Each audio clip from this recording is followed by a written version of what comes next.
What was that, Elon? I'm sorry, but I just can't stand it anymore. The big beautiful bill is disgusting, and it's full of congressional pork, and shame on those who vote for this. Okay. I understand where you're coming from here. Donald, do you have something you want to say?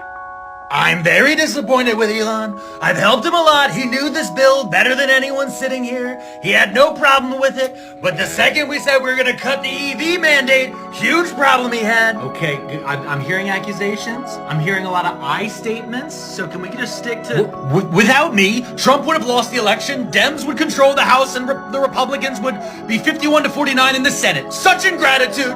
Now, Elon, you can't take credit for everything, and also feels a little bit like a... Oh, and ponder this, okay? Trump has 3.5 years left as president, but I will be around for 40 plus years.